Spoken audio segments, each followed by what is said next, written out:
live in paradise.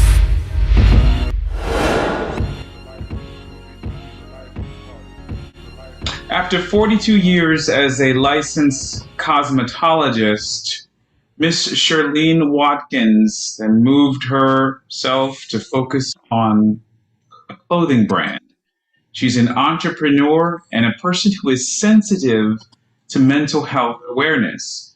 Joining us today in the Jenleeion Circle is none other than Shirleen Watkins. How are you, Miss Shirley? I am great.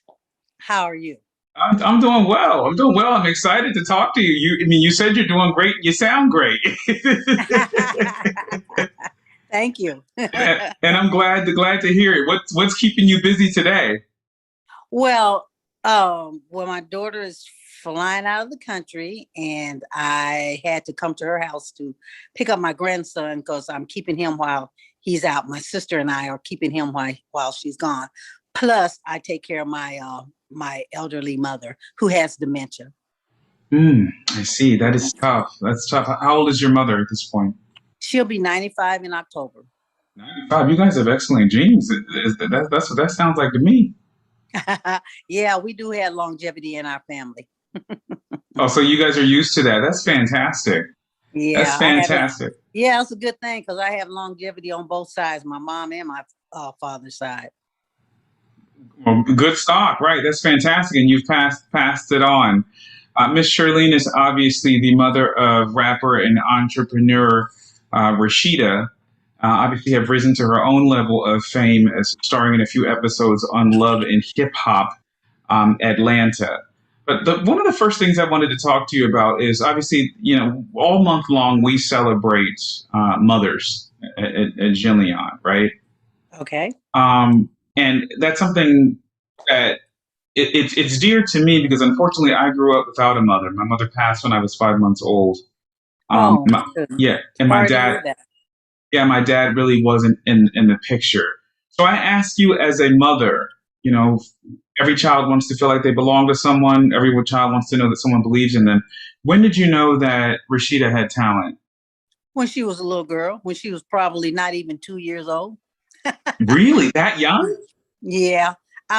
She used to take pictures and she knew how to pose. She was awesome. She just knew what to do and how to do things when she was little. She's always been real popular. She was popular at school. When we first moved to Georgia, she was the attendant for ninth grade. And people just loved her, just love her. And she just could do a little bit of everything. Wow. And as a mother, seeing that's something natural that's happened. Obviously, that was something that you promoted and tried to help her blossom, I expect. Absolutely. She was always a showgirl. She's always been a showgirl. She did gymnastics. She went to competitions. She went to gymnastics camp. She played basketball. Even though she's short, she played basketball in school, and she played piano. So I tried to, I made sure she learned how to swim. I just did everything that I could think of for her and her sister. She has an older sister also. Yeah, you were on it then. Miss Shirley, Yeah. what made you give up your life in cosmetology? 42 years is long enough in any field. That's true, but you weren't done. There was still more to do. So I'm just tired of doing hair. I just don't want to do it anymore. I really just want to chill. Chill and travel and shop and just do vacationing. And that's one thing that I thought was interesting about you is that you do love the shop and do love the travel. So in the context of COVID, where you had to stay your butt home, I had to stay my butt home. I have never stayed in a house this long in my life. it's taken me a long time to get back acclimated. I am in bad shape. I What? gained about 30 pounds. I Ooh. stayed in the house for about a year and a half. It was unreal. You It weren't was about to be. really You weren't being stuck in the house. You weren't about to beat the hell out of nobody, were you? no. But that's a good thing. So with that being said, being stuck in the house, you didn't have that traveling part that you love. But were you were you binge shopping online or anything like that? Absolutely. Any good purchases? Of course. I got a lot of stuff. I was ordering so much when it was coming in, I was like, I don't know if that's mine or not. Is that mine? So with that being said, right now you live in Atlanta, and Atlanta didn't necessarily, in terms of a business perspective, it shut down for a bit, but not quite as far as other places have gone. You opened your own boutique shop, and I think Rasheeda also had one as well. How is that business going for you at this point? Oh no, I opened my boutique in 2018 Mhm. and 20, let me see, when did we shut down for COVID? In 2020? Yeah, 2020. Yeah, I closed it. I closed it. Mm. So you're not going back. I don't know. I really haven't given it a lot of thought. I I I probably won't. Wow. Wow. So you haven't thought about it at all since you had to close in the context of COVID. You haven't thought about it at all, or you haven't missed it at all. I thought about it, but no, I really haven't missed it. I mean, like I just feel like I'm at the age now, I've tried a whole lot of things in my life and I'm just tired. I just don't want to do a whole lot of anything. Well, it makes sense. It makes sense, Mama Shirley. You gotta, and Mama Shirlene, you gotta enjoy yourself at this particular point. Now, And that's what I'm trying to do. I thought it was interesting that in your past, I read that you studied psychology in college. Yes. What was Uh-huh. what was the original intent with that, and why didn't you continue with that direction? Because you seem very insightful. Well, I do want to continue. I got into it because I worked at a facility where there were mental behavioral problem people that consumers that went there, and I started there by opening starting a program for the company, and it was I really like it. I mean, I really like it. Um, Dealing with those type of people and helping them, and the programs that they have at the facility for them, was they had 3 different programs for them, and I was kind of like I did all the paperwork for each program, and kept them up to regulations and to the proper standards that they needed to pass their qualifying um, um, certifications that they had to have um, finalized, and it was just very, very, very, very interesting. Um, Yeah, and it actually speaks directly to me because I've adopted 4 children from the foster care system, and I'm totally blind, but for some reason, I felt that I had the ability to deal with exactly what you're talking about. All of the mhm. boys that I've adopted have therapeutic therapeutic behavioral and emotional setbacks. So I have lived in the world of diagnosis and medication, non-medication, therapy, and all of that type of stuff.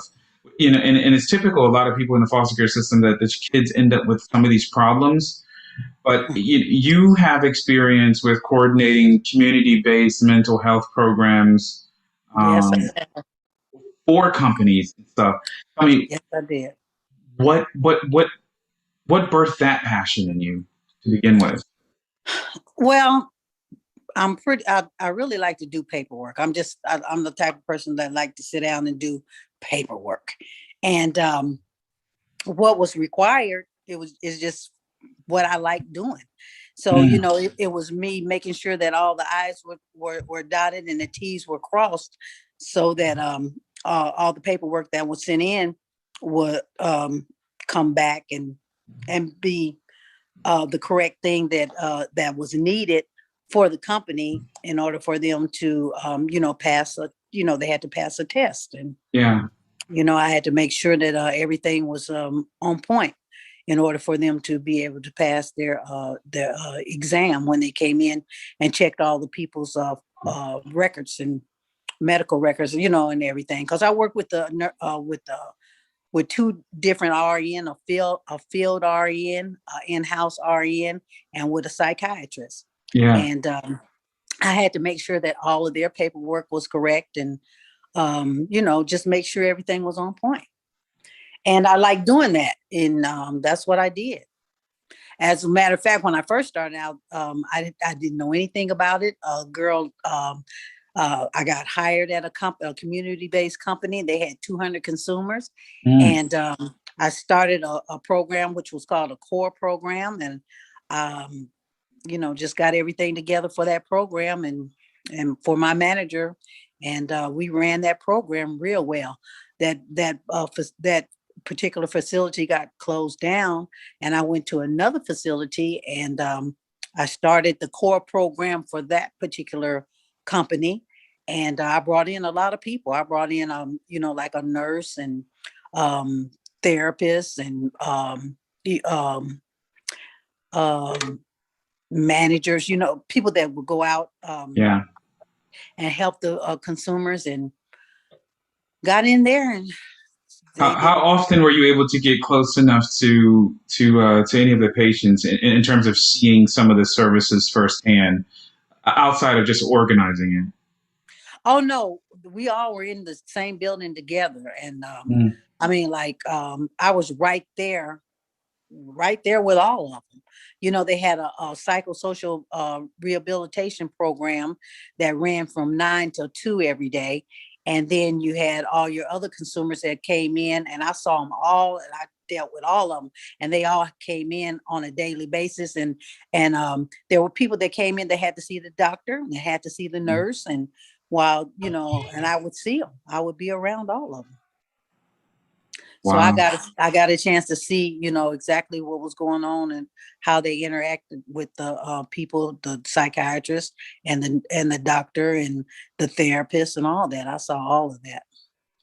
What are your thoughts on what we're calling the mental health epidemic that has obviously come as a result of COVID? They said that and I can say this for myself. My goodness, I tried to get my son an appointment for new diagnostics, and for the first time ever, usually I could get an appointment the next week, but for the first time ever, it was, sorry, we can't see you until it was 3 months out. I can believe that. I think it is horrible. The thing is, all the mental health facilities were closed down a long time ago.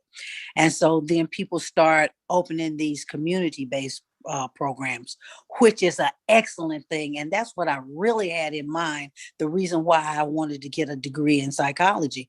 Mm. And I wanted to do that. But with some of the people that had those community-based programs, they just wasn't following guidelines. They wasn't doing what they were supposed to do with those companies, and it just kind of ruined Georgia, Yeah. with the people trying to open those facilities. It just made it harder for people to get in and to be able to do it, and it cost so much money to get them started, because at the time I wanted to do it, it took a year. You had to be in a year before you can start getting all your certifications and license and different things. So it was hard. I did see a girl that branched out and opened up her own back in 'I'll say 2014, 15, and she still have it. And, it's Yeah. thriving for my help. I think that's excellent. So, from cosmetology to mental health awareness and support to all of a sudden being asked to hop up on TV, what thought process went into it when you first appeared on Love and Hip Hop? I was trying to get you into it. Were you like hell no at first, or how did that come about? I was like, hell no at first. I know it. That's why I asked it. Yeah, I was scared, but I wanted to, but then I didn't want to because you just don't never know, what to expect. So it was basically like that. Which that's understandable. Are you and Mama D getting along better these days?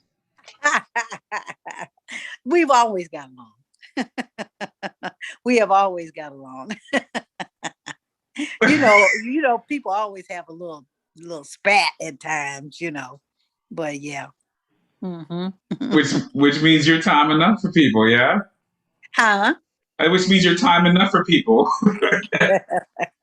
That's Yeah. fantastic. Well, I have to say because I always wanted to know what it would be like to have a mama bear, so to speak. Um, and you are a mama bear. Now I have to know. Now I've only heard it when I was watching the TV because I'm totally blind, like I said. But Uh-huh. in being told about it, I have to understand or have to ask you because they have not. No one has let it go. What is going through Miss Shirleen's head when she is riding over that motorcycle? Well, Kurt had made me so mad. And then I was just feeling like, now how is he gonna just drive up here and say he want his family back? I was like, True. that don't make sense to me. It don't Yeah. work like that. So Mm-mm. that's what it was. He just made me so mad. And I was like, I got something for him. Because you say you got to work to get your family back. You can't just show up and say you're going to get it back. Absolutely. Absolutely. You weren't scared that the car or the motorcycle would blow up, or you knew it wouldn't? No, I wasn't scared. I didn't even think about that at all. And I didn't know it was going to catch on fire either, but that was even better to me. What did you say? Job well done? Or Yeah. well, fantastic. Well, I hope that he's not continuing to make you that angry. Has he gotten any sense yet? He got a little bit. Yeah, he's doing better from what I see. Well, that's fantastic. Well, how can people follow you, Miss Shirlene, if they don't know already? They can go to Miss Shirleen on Facebook and get and follow me on Facebook and Instagram, Miss Shirleen on Instagram. Fantastic. And your Mhm. brand, is there any plans that you have coming up for your brand anytime soon? Not as far as the retail is concerned, no. There it is. She said it earlier. She said she is taking a break. At least I'm Taking calling it a a break. break. You saying that you just want to still have fun and shop and travel. Right. I'm done. I am done. Hey, I feel you. I feel you for that. Well, I want to thank you so much for chatting with me this afternoon. This has been a fun conversation. You have a delightful personality, and trust me, if you come across some nice buys that you think would look nice on me, please let us know. Okay. 'Cause Okay. It was a pleasure talking to you too. absolutely. Have a wonderful evening, Miss Shirlene. You God too. bless. Bye bye. Uh-huh. Does anyone still believe in paradise?